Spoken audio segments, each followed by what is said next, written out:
Bangun ladang panel surya raksasa, ini efek mengerikan yang bakal Cina alami.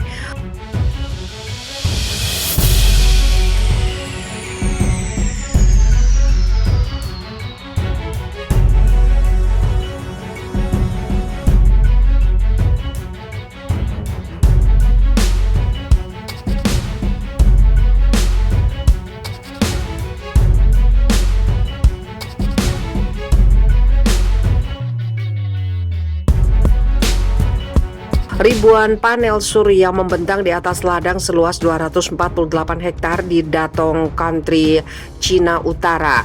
Jika memiliki kesempatan untuk terbang di atasnya, Anda akan melihat dua panda raksasa.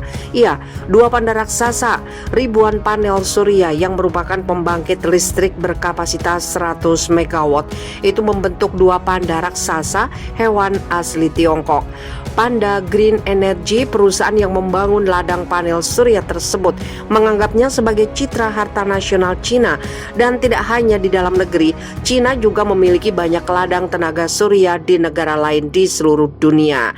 Bahkan jika ladang panel surya itu menghasilkan listrik sekaligus, maka bisa memasok kebutuhan seluruh Inggris.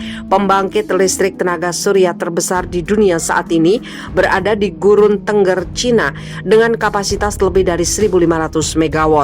Melansir BBC, menurut Badan Energi Internasional, lebih dari 60% panel surya di dunia merupakan buatan Cina. Beberapa ladang panel surya raksasa ini juga tengah Cina bangun di seluruh dunia, dengan India mendapat porsi banyak. Panda Green Energy bahkan memiliki program 100 panda yang bertujuan untuk membangun ladang-ladang panel surya di negara lain. Uniknya, desain dari ladang-ladang tersebut tetap harus memperlihatkan simbol panda.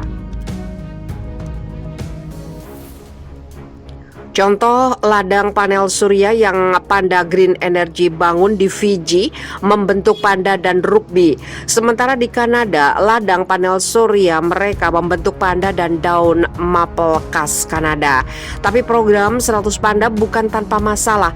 Kelak pembangkit listrik tenaga surya raksasa berupa ladang panel surya akan membawa efek mengerikan di masa depan.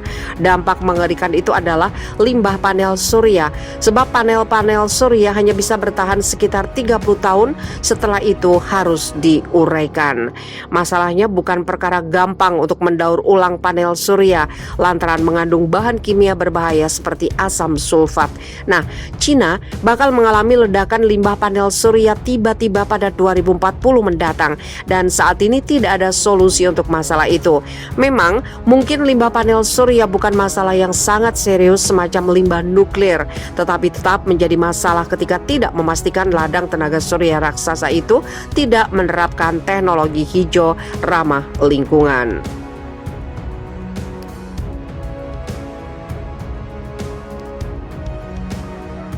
Dua dosa besar raksasa properti Cina kini menuju bangkrut. Perusahaan properti asal tirai bambu Evergreen Group terancam bangkrut dan memicu gelombang protes dari para investornya.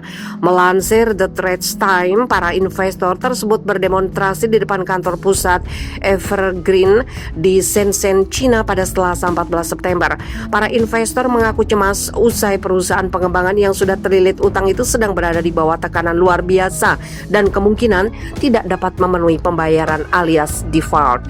Kepala Divisi Pendapatan Tetap Fixed Income Matthews International Capital Management Matthew Asia, Teresa Kong mengatakan Cina Evergreen diduga telah melakukan dua dosa besar kepada investornya yang berakibat krisis utang. Dosa besar pertama, Cina Evergreen terlalu banyak meminjam uang. Bahkan perusahaan ini disebut menjadi perusahaan properti yang paling banyak memiliki utang di dunia. Sementara dosa yang kedua adalah perusahaan diduga memiliki tata kelola perusahaan yang buruk, tulisnya dikutip CNBC International Sabtu 18 September. Pihak Evergreen mengatakan penjualan properti properti terus memburuk secara signifikan pada bulan ini, sehingga kondisi ini terus memperparah masalah arus kas perusahaan. Berdasarkan penjualan, China Evergreen adalah perusahaan properti terbesar kedua di China. Menurut situs perusahaan, Evergreen memiliki lebih dari 1.300 proyek real estate di lebih dari 280 kota di China. Kong mengatakan adanya protes beberapa hari terakhir oleh pembeli rumah dan investor di berbagai kota di China membuat kesempatan Evergreen untuk terus menjual properti menjadi berkurang. Dia juga menambahkan kemungkinan investor asing akan menjadi prioritas terakhir. Hal ini dikarenakan kebijakan pemerintahan China yang menjaga stabilitas sosial, di mana itu berarti mengutamakan pembeli rumah terlebih dahulu. Oleh karena itu, Kong mengingatkan investor asing harus memahami risiko ini dan harus melihat beberapa jenis amandemen dan perpanjangan pembayaran. Hal itu berarti investor mungkin akan menerima pembayaran usai dipotong atau kupon mereka akan dibayar di kemudian hari. Menurut data Refinitiv Icon, Evergreen memiliki 6 obligasi yang jatuh tempo tahun depan dan 10 obligasi jatuh tempo pada 2023 dari total 24 obligasi yang telah diterbitkan. Obligasinya juga termasuk dalam berbagai indeks imbal hasil tinggi Asia. Pada tahun ini saja, saham Evergreen di bursa Hong Kong telah anjlok hampir 80% per tahun. Saat ini, Hui Kaiyan atau Su Ziayin merupakan pemilik mayoritas saham Evergreen Group dengan kepemilikan saham yang mencapai 9,3 miliar saham atau 70,72% dari total saham berdasarkan data dari Refinitiv. Pria berusia 62 tahun tersebut juga memimpin sebagai Chairman of the Board of Directors sekaligus Direktur Eksekutif Evergreen Group. Per Rabu 15 September, total kekayaan Hui Kaiyan mencapai 11,5 miliar US dollar atau setara 164 triliun rupiah. Hui berada di posisi ke-53 dari daftar orang terkaya di dunia versi Forbes, sementara di China saat ini kekayaan Hui berada di posisi yang ke-10. Menurut laporan Bloomberg, perusahaan real estate raksasa asal Cina itu memang tidak mampu membayar bunga pinjaman yang jatuh tempo pada 20 September mendatang. Sebab itu Kementerian Perumahan dan Pembangunan Perkotaan Pedesaan mengadakan pertemuan dengan bank-bank besar Cina pada pekan ini. Mengutip sumber Bloomberg yang mengetahui masalah tersebut, Evergreen masih mendiskusikan dengan bank kemungkinan untuk memperpanjang pembayaran dan menggulirkan beberapa pinjaman.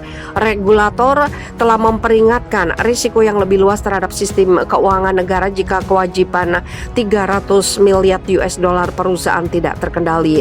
Evergreen mengatakan telah melibatkan penasehat untuk memeriksa opsi keuangannya dan memperingatkan risiko gagal bayar di tengah anjloknya penjualan properti dan kurangnya kemajuan dalam pelepasan aset. Pekan lalu, penyedia intelijen keuangan REDD melaporkan Evergreen telah memberitahu 2 bank bahwa mereka berencana untuk menangguhkan pembayaran bunga yang jatuh tempo akhir bulan ini.